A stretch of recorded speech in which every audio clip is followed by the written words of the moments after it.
This channel does not promote any violent, harmful, or illegal activities. All content provided by this channel is meant for an educational purpose only. Top quality और consistent performance के लिए सिर्फ silver pump नाम याद रखना। কলকাতায় বারবার করে আমরা নারী নিরাপত্তা নিয়ে প্রশ্ন তুলেছি। এবার আবার বাড়ির দরজা ভেঙে লুট, সেই ঘটনাও ঘটলো খাস কলকাতায়। সেন্ট্রাল এভিনিউয়ে বাড়ির দরজা ভেঙে লুট। বিডেন স্ট্রিট ক্রসিং এ বাড়িতে একাই ছিলেন বৃদ্ধা। অস্ত্র দেখিয়ে বৃদ্ধার কাছে সোনার গয়না 15,000 টাকা লুট।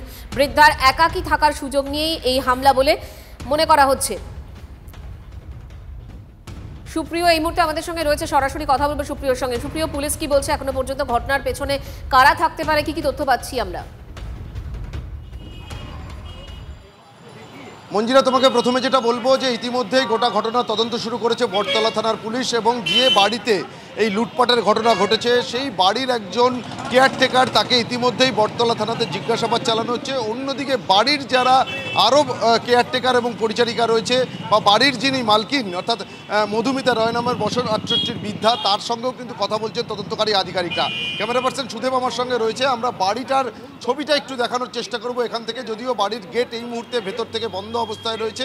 আর বাড়ির অবস্থানটা তোমাকে যদি একটু বোঝানোর চেষ্টা করি, একেবারে যতীন্দ্র মোহন এভিনিউ এবং সেন্ট্রাল এভিনিউয়ের ক্রসিংয়ে থাকা এই যে বাড়ি দেখতে পাচ্ছ, দীর্ঘদিনের পুরনো এই বাড়ি, 326/A যতীন্দ্রমোহন এভিনিউ সেন্ট্রাল এভিনিউয়ের এই বাড়িতে গত পরশু রাতে কিন্তু এই লুটপাটের ঘটনা ঘটে।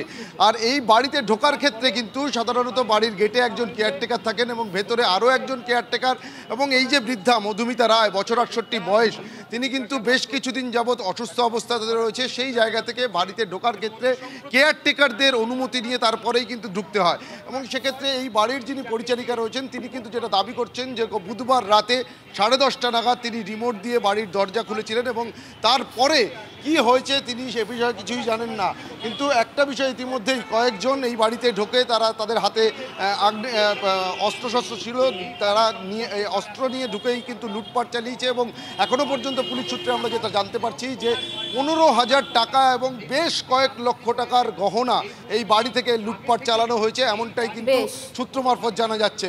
তবে গোটা বিষয়টা যে পরিকল্পনা করেই করা হয়েছে এমনটাই কিন্তু মনে করছেন তদন্তকারী আধিকারিকরা।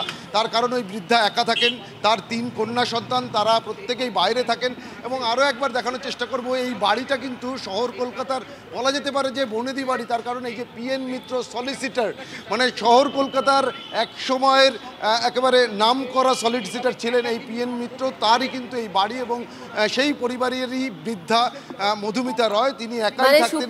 দেখো, অভিজাত একটা বাড়ি এবং যথেষ্ট নামি দামি, যদি আমি ধরেও নিই এলাকায় যথেষ্ট প্রভাব রয়েছে, পরিচিতি রয়েছে, সেরকম একটা বাড়িতে এই ধরনের ঘটনা ঘটছে। এবার তো আবারও সেই আইন শৃঙ্খলা নিরাপত্তা নিয়েই তো প্রশ্ন উঠে যাচ্ছে।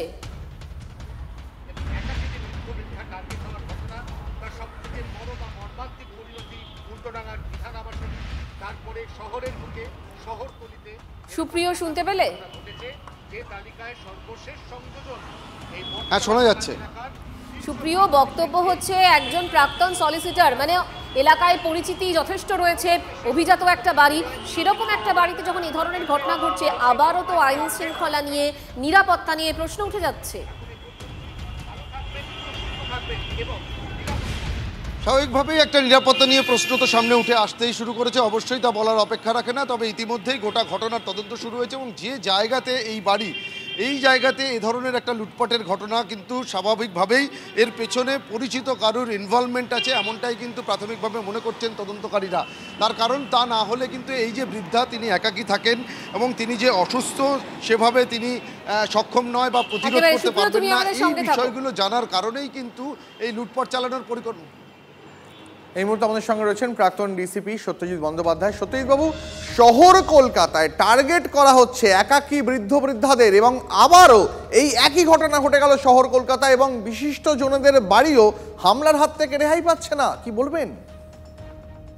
ঘটনাটা সত্যি খুব দুঃখের এবং একটা বিচ্ছিন্ন ঘটনা, কিন্তু একটা কথা আপনাদের চ্যানেলের মাধ্যমে বলা দরকার আছে, ইনি যারা একাকী রয়েছেন কলকাতার বুকে, একাকী বৃদ্ধ বৃদ্ধা 65 বছরের উপরে, যাদের ছেলে মেয়ে বিদেশে কিংবা নেই কিংবা অসুস্থ আছেন, তাদের জন্য আমাদের যে কলকাতা পুলিশের প্রণাম রয়েছে। প্রত্যেকটা থানা এলাকাতে তাদের নাম নথিভুক্ত সবাইকে করতে বলছি আমরা, এবং তাদের জন্য একজন এয়ারমার্ক অফিসার থাকবে।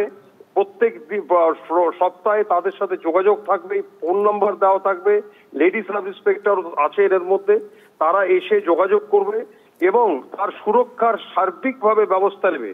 কারণ পুলিশের প্রথম এবং প্রধান কাজ হচ্ছে নাগরিক সুরক্ষা। হয়েছে বেশ কয়েকদিন তো হলো, তারপরেও তো এই ধরনের ঘটনা এবং একাকী বৃদ্ধ বৃদ্ধাদের টার্গেট করা, এই ঘটনা তো একের পর এক ঘটেই চলেছে কলকাতায়। হ্যাঁ, যদি নামটা যদি নথিবদ্ধ না করা থাকে তাহলে তো তিনি যদি কলকাতা পুলিশের যেটা রয়েছে তার মধ্যে তো আসতে হবে, সেই প্রণামের সেক্টরের মধ্যে ঢুকতে হবে, এইটা হচ্ছে ব্যাপার। তাছাড়া প্রণাম ছাড়াও কিন্তু পুলিশের এই যে কাজটা যেটা হয়েছে, এটা দেখুন একটা বিশাল জায়গা নিয়ে উনি আছেন। হ্যাঁ, কিন্তু কলকাতা পুলিশেরই তো এটা দায়িত্ব ছিল যে তারা বাড়ি বাড়ি গিয়ে খোঁজ নিয়ে এরকম ধরনের কারা কারা রয়েছেন নাম নথিভুক্ত করাবেন, তাহলে সেই জায়গাটাও কি করে উঠতে পারেনি কলকাতা পুলিশ? না, এটা যেটা বললেন সেটা ঠিক নয়। সবাইকে যারা আছেন তাদেরকে নিচে গিয়ে নথিভুক্ত করতে হবে এবং সেখানে তার ফটো দিয়ে থাকবে এবং তার সেই অফিসারের নামও থাকবে, সেই অফিসার ফোন নাম্বার তাকে দেওয়া থাকবে এবং তিনি যোগাযোগ করবেন। কিন্তু এই ক্ষেত্রে ভদ্রমহিলা খুব শয্যাশায়ী ছিলেন। তবে আমার মনে হচ্ছে কেসটা খুব সুন্দর ডিটেকশন হয়ে যাবে, কেসটা ডিটেকশনও হবে এবং আমার যতটা ধারণা যে ওখানে সিসিটিভি রয়েছে এবং যিনি খুলে দিয়েছেন দরজা সেটা কিন্তু প্রত্যেকে কিন্তু জানবে যে না দেখে দরজাটা খোলেনি। কোনো পরিচারিকা যদি দরজা খুলে থাকে সেই দরজাটার জন্য ওকে আইডেন্টিফাইও করা যাবে। হাউএভার যদিও হয় এটা ডিটেকশন হবে। আপনাকে অনেক ধন্যবাদ আপাতত।